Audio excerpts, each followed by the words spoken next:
Hey, what's up guys, it's Nick too. There's some gardeners in the background, so my apologies if you guys do hear that, but today I wanted to show you guys a pretty much nearly perfected endgame Necromancer build. If you guys have seen Bone Spear before, it's just good old-fashioned Bone Spear, but updated for this season. You can do some absolutely insane damage numbers. This is without a grandfather, and there's some other stuff missing with the build that could be optimized. I think with a perfect build, you could do upwards of 10 million damage in one individual hit, or one like tick of Bone Spear, which is pretty insane. You can get up to like pre-nerf numbers nowadays, which is just absolutely ridiculous. Briefly, I want to talk about Bone Spirit, because Bone Spirit got a lot of buffs and a lot of people are hyping it up and playing it recently. Quickly, I just want to mention that I have tested a lot of Bone Spirit, and I'll show you guys some gameplay here. Tested a pretty good amount with it, and I just want to go over that it has some problems, and it just simply isn't better than Bone Spear. The first problem is that you need like a pretty particularly good setup for it to actually be good and to not feel insanely clunky, and even with a perfect setup it still feels kind of clunky. You're playing around like waiting for your essence to come back, you're really reliant on enemies being corpse tendrilled, and the cooldown is still something you're going to have to deal with, and that only gets better once you have like actually perfect gear. So for most people, I don't think Bone Spirit is going to really feel good for them, and that's why a lot of people are doing this hybrid Bone Spear build.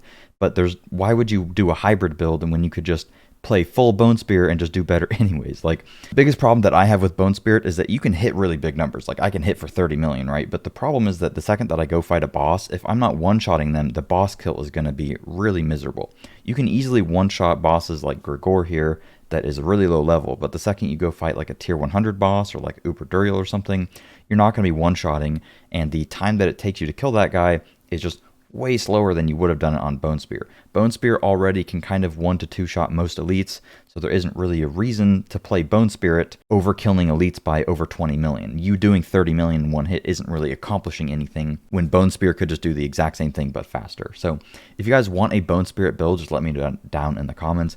I kind of just wanted to briefly mention that Bone Spirit is good, you can see it in the gameplay, but it is not Bone Spear. There's no reason to play Bone Spirit over when Bone Spear exists, right? Briefly just wanted to go over that, but I mean, you guys know the drill. Bone Spear, good old-fashioned, just does a crazy amount of damage, good at clear speed. It's pretty much the same build that it always has been, so figured I would just update it for you guys. You guys know exactly how to build a Necromancer. Don't think there's any Necromancer build that is even close to this currently, but let's just get into it. Briefly, I want to mention that I am sponsored by Mobalytics with their free to download desktop app. I would highly recommend checking it out.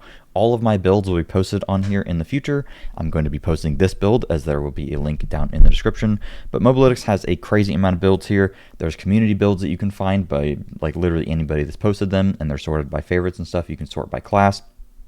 They have a tier list, which is incredibly insightful. Funnily enough, Bone Spirit is S tier here.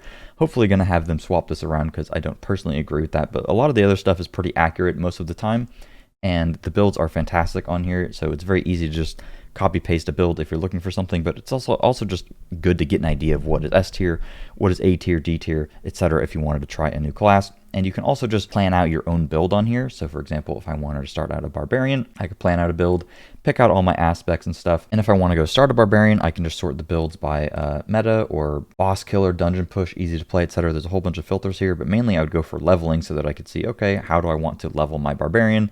Look at all these builds. And then if I click tab Q in game, I can actually see the builds here. I just have my Sork one, but I can see like the leveling, so I know how I want to spend all my skill points, see what stats I need on my amulet and all that stuff. It's really helpful, so I'd highly recommend checking it out down in the description. And again, all of my builds will be posted on here in the future.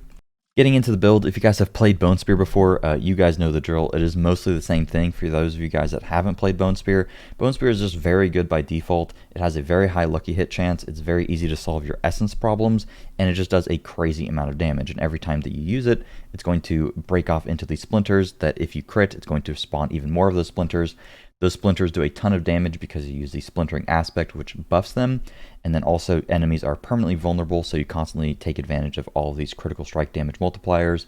You have nearly 100% crit chance, and as you can see, I have upwards of 846% crit damage here, even more crit damage with Bone, and you're able to just scale Bone Spear to the moon, basically, and it just ends up doing a crazy amount of damage for you. All the skills that we're using here are pretty supplemental, and I will mention that there are some variations that you guys can swap to, but this is the highest damage variation possible in the game.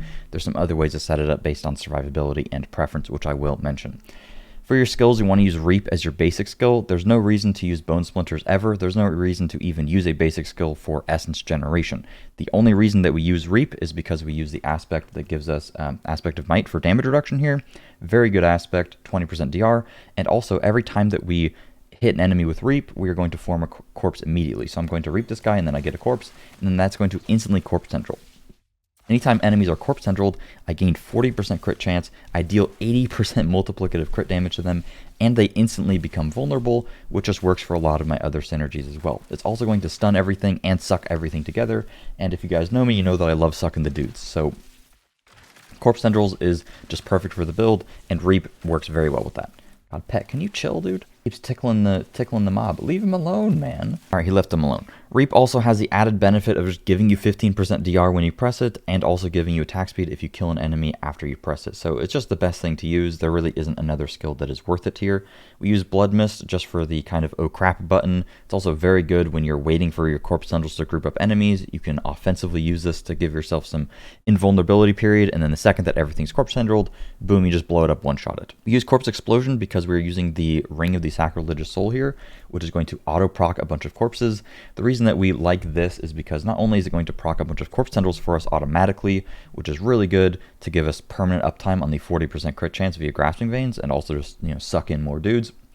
We love being efficient with our sucking, but also because it's popping Corpse Explosion over and over again, we get advantage of not only Fueled by Death, which is 9% increased damage, which is pretty nice, but mainly Flesh Eater. 40% increased damage almost all of the time is crazy strong. So that's the main reason that we use the Ring of the Sacrilegious as well as Corpse Explosion. Corpse Tendrils already talked about why that's so insane. And then for our last skill, we are using Iron Maiden here. Main reason for this is it's really good for essence generation early on. 5 essence per enemy that you put it on, you're literally never going to have essence problems ever again. But also anytime you kill something that is cursed, you're going to heal. You also just deal more damage to enemies that are cursed. So overall, this is just the best setup. You could end up swapping out Reap for something like Bone Storm if you wanted, but there simply is not any reason to with this variation of the build. If you were to play Lidless Wall, you would probably swap Iron Maiden, but then you don't really have a heal. But to play Lidless Wall, you need Bone Storm. I guess you could swap Reap if you wanted. Personal preference. But with this version of the build, we aren't playing Bone Storm. The only thing that Bone Storm would give us would be permanent 20% crit chance, which we don't need because we are nearly crit capped without it, and then 15% DR, which is nice, but it's a very, very long cooldown and simply just is not worth playing around. When it comes to the skill tree, it's pretty much been the same thing since preseason. You go Reap for the guaranteed corpse, Imperfectly Balanced for some damage, Bone Spear, and then you go into Paranormal Bone Spear. Early into the game, you want to go Supernatural, but later into the game, you want Paranormal. You'll pretty much always be critting, and enemies are always going to be vulnerable, so you don't need Supernatural because your Corpse Tendril with a low enough cooldown will constantly just be making everything vulnerable. And enemies that aren't elites and stuff will just get one-shotted anyways, so it's not a big deal. You also get 5% crit, which is nice. Hued Flesh is really good when we are fighting bosses to lucky hit just spawn some corpses, so our Ring of the Sacrilegious can pop the corpses so that we can get our Flesh Eater uptime. And also just pop some extra corpse tendrils so we don't have to manually do it. 1 point into Blood Mist for the survivability, and then with the Ring of the Sacrilegious, we don't have to put any points into Corpse Explosion because it gives us corpse skill ranks. That's pretty nice. But otherwise, you just put 1 point here, and you could probably get away with taking one of the points out of Hued Flesh. Then we go into Fueled by Death for extra damage. It's only 9% though, so it isn't a big deal. If I was like speedrunning, I would take the points out of Fueled by Death and Grim Harvest, and I would actually go into Reaper's Pursuit, and I would go into Blighted Corpse Explosion, so I just have 15% movement speed all the time, because Necro is very slow. Iron Maiden, and then the heal, which is really nice, otherwise your healing is pretty rough. 3 into Death's Embrace for some damage reduction and damage, and then Death's Reach for more damage. Amplify damage, more damage. And then we go into Corpse Tendrils and the Vulnerable with Corpse Tendrils. Put in a couple ranks here, 3 ranks specifically, so that I could lower the cooldown because we want to be Corpse Tendriling as much as possible because a lot of our damage and survivability is reliant on the enemies not only being stunned, made vulnerable, crit damage multiplier, yada yada. Then we go 3 into Serration, 3 into Compound Fracture, and 3 into Evulsion, and we have another 3 from the Amulet for Compound Fracture, which is really nice. Could also be Evulsion either. Inspiring Leader for attack speed, Standalone for DR, Memento Mori for increase to the sacrifice bonuses, and then Ossified Essence, which makes it very good for us just scaling our essence. We get 55.5% nice damage increase there, which is pretty cool. So anytime you just get Essence, you get increased damage, and Essence also increases your crit chance. So that is nice to have. When it comes to our Book of the Dead, for the Skeletal Warriors, you want to sacrifice them for crit. Early on into the game, you can go for resistance, so you can just max out your resistance. But once you have the Paragon board set up properly, resistance is no longer an issue, and you need the crit chance in order to be crit capped. You want to be critting all the time because we have so much crit damage modifiers. And then we want to go into Cold Mages, 15% increased damage to vulnerable enemies. 15 Essence is not nearly as much damage as 15% increased multiplicative damage because they nerfed Ossified Essence scaling. This would be about 7%. Let me go Golems for the 30% crit multiplier. When it comes to the pet, there's a few different ways to set it up. I would highly recommend if you are early into the build and having problems with resource. Resource really isn't a problem once you have it kind of set up well, but if you have resource problems ever, I would recommend playing Resource Support. You can pair this with either Tempest or with a Lightning Bolt, and if you need even more resources, you could pair it with Arcing. But Tempest plus Resource, I'm permanently at full resource, and I don't even use Exposed Flesh anymore. I pair it with Fortify Support. I would highly recommend always having this because you can tap into damage reduction while fortified. And Necromancer, you do a lot of damage, you kind of just need some survivability. So pair that with Safeguard Support. This gives me by itself a lot of damage reduction, and I get DR while fortified on gear, which is fantastic. Tempest constantly spams, so I have very high uptime on all of these things. And then I have a Genesis paired to Flash of Adrenaline with Duration and Tack Support, so I pretty much just have 100% uptime on a 50% damage increase with Flash of Adrenaline, which is absolutely insane. If I were to have the other unique one, Evernight, I would simply just swap out Safeguard Support or Resource Support. I kind of don't need Resource right now anymore, so I would probably go with Evernight instead of that, but it could, depending on how it feels playing without this, I could go for getting rid of the damage reduction, but I like having a lot of DR on the build, so this is pretty nice. Plus 4 ranks is about 23% increased damage to your Bone Spear. It isn't anything crazy. I'd really like it for the cooldown reduction on Corpse Tendrils, though. That would be pretty nice. When it comes to our Legendaries and Uniques, real quickly, I want to mention Lidless Wall. Don't have one in my bags, but basically it is a shield that gives you a lucky hit chance to continue to spawn Bone Storms over and over again. You can just have infinite Bone Storms. The problem with Lidless Wall is that you lose a significant amount of damage to do it. You lose 20% of your main hand weapon damage. It also doesn't have the best stats on it. The stats on it aren't too bad, but it doesn't have the best stats, so you lose some int, you lose some all stats, and also you lose a two-handed legendary slot, which means you would either lose Grasping Veins or Splintering on the amulet or something. So basically, Lidless Wall is just a survivability play. If you're trying to do T100s and kind of speed farm them, Lidless Wall is probably slightly better, but you do lose a pretty significant amount of damage, and you can build for like full survivability while playing with a two-hander. If you have a Grandfather, playing with Grandfather is slightly better than playing with a normal two-hander because it is a 100% crit damage modifier. So you would put a Grandfather on your two-hander, you would put Grasping Veins on your amulet, and then you'd put Splintering on your gloves instead of Ossified Essence. That would be slightly more damage. It is not significant though. The only Uber unique that I personally have is Ring of Starless Skies, and this is very insane, but I can assure you the build works perfectly with just using Exposed Flesh, which kind of isn't even necessary. Starless Skies is just really good. It gives you 40% increased damage almost all the time, and 40% resource cost reduction on your Bone Spear, which is just overall fantastic. Also happens to roll with crit chance, which is perfect for us. But trust me, you're going to do perfectly fine without it. I didn't get that till very recently, and the build has been fantastic like always. And last season, I didn't use Starless Skies at all, and the build was literally just as powerful. If you don't have Starless Skies, you want to go for Circle of Exposed Flesh. This just gives you a lot of additional Essence, but Essence isn't really that big of a deal if you just have some Essence cost reduction, and you have the pet giving you resource. It's completely free. The biggest way to get Essence is with Lucky Hit chance to restore primary resource on your gloves. Bone Spear has a very high lucky hit chance. You're constantly proccing this. Each splinter can proc it. You just get a ridiculous amount of essence that way. Outside of that, Ring of the Sacrilegious Soul I mentioned, constantly proccing corpses for your Flesh Eater with Corpse Explosion and Corpse Tendrils to just constantly benefit from all of that. You want to put Grasping Veins on the two-hander because this gives us not only the biggest damage increase, but also 40% crit chance all of the time. Without Grasping Veins on the two-hander, you cannot reach 100% crit chance easily, so this is very good.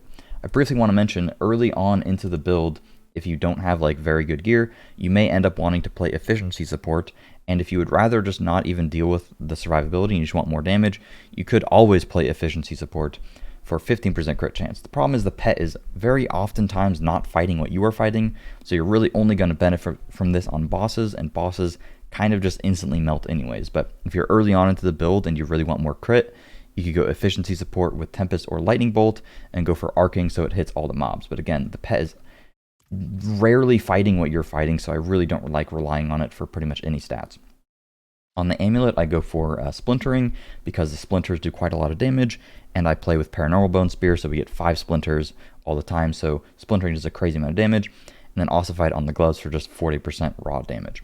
On the helmet, I go for Deathless Visage just as a pure damage play. If you wanted more survivability, it would be a very good idea to go for a normal helmet, get something like max HP, cooldown reduction, total armor if you wanted, and then if you got total armor on the helmet, you would not need it on the pants, because that would armor cap you, and then you could get Aspect of Might on the helmet, and then you could swap your chest to the legendary chest, or unique chest, I believe, Soul Brand, which would give you DR while you have a barrier up, and it has decent stats on it as well.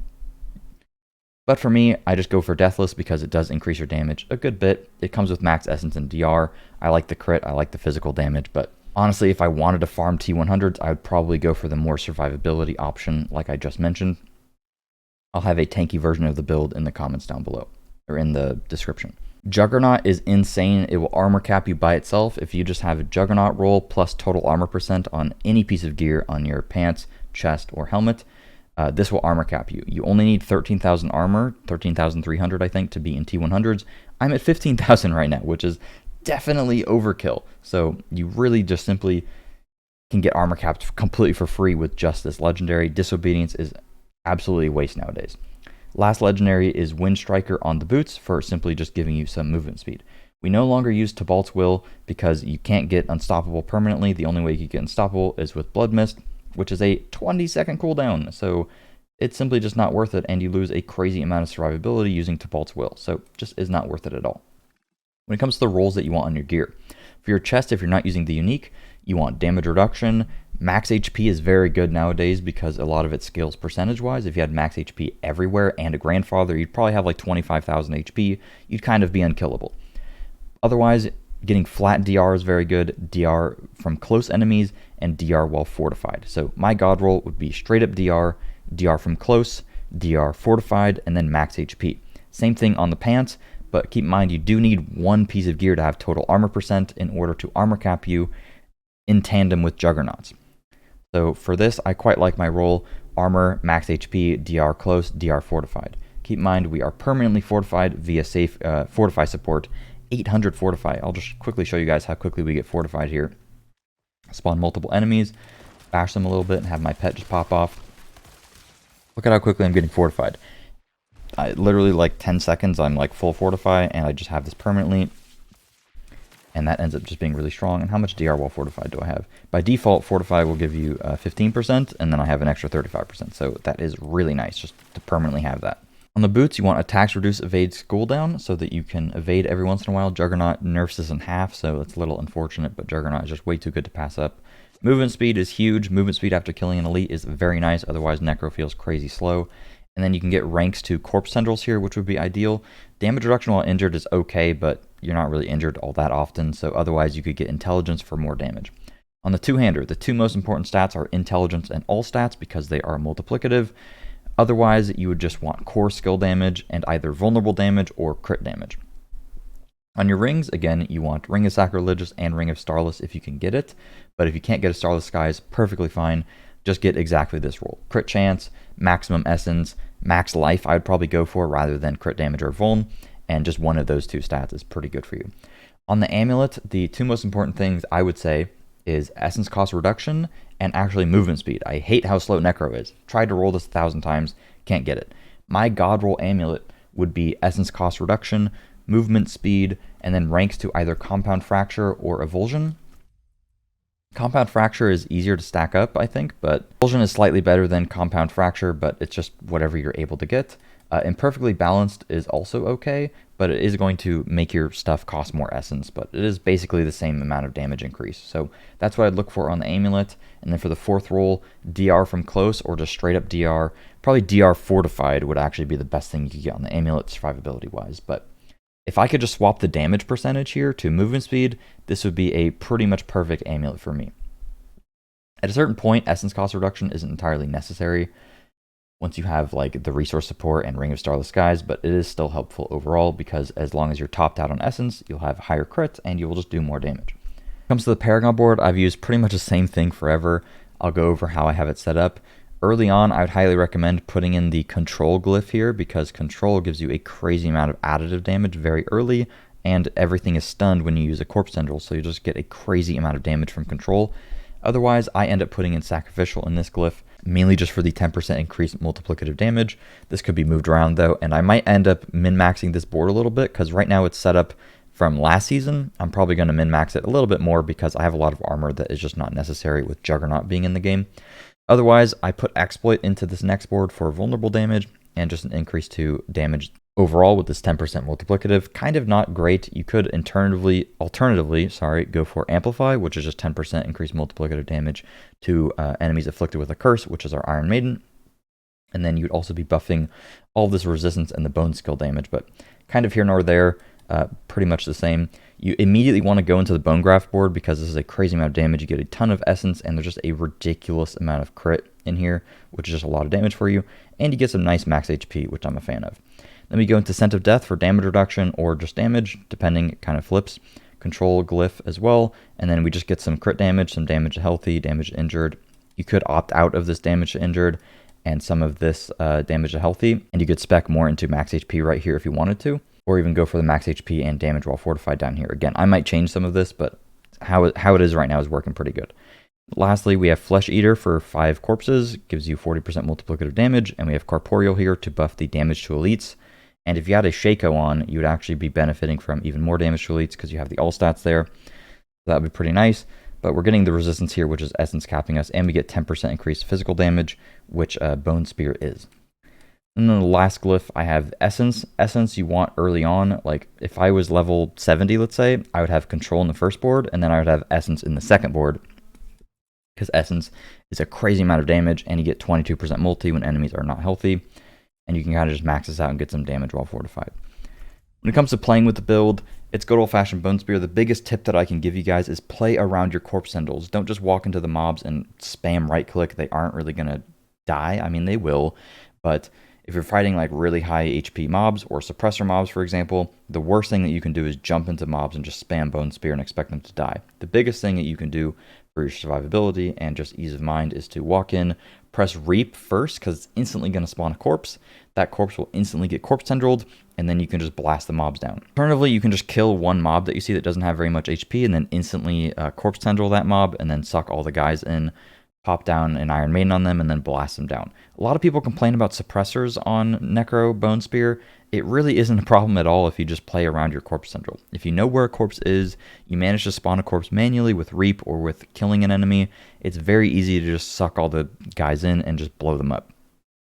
Here I'm just going to show you guys some T100 gameplay just so you can see how the build functions, but pretty easy to play with, and I don't even have that much survivability. You could get a pretty decent bit more survivability with the build if it were perfectly set up, and if you went for the helmet plus the chest combination that I was talking about earlier, you'd have a good bit more survivability. But as long as you just make sure to use your blood mist properly when you're in a scary situation, use your health potions properly, Iron Maiden large packs of mobs so you heal back up, and play around your corpse tendrils and don't spam your Bone Spear like a crazy person, it's pretty easy. It's a bit more technical to play than other builds, but if you just wanted to play like a brain dead version, you could go Lidless Wall and just like hold down right click and you'd probably be fine. But if you're not doing like really hard T100s, survivability is perfectly fine. If you guys have any questions, feel free to leave it down in the comments, and thank you guys so much for watching, and I will see you guys later. Peace.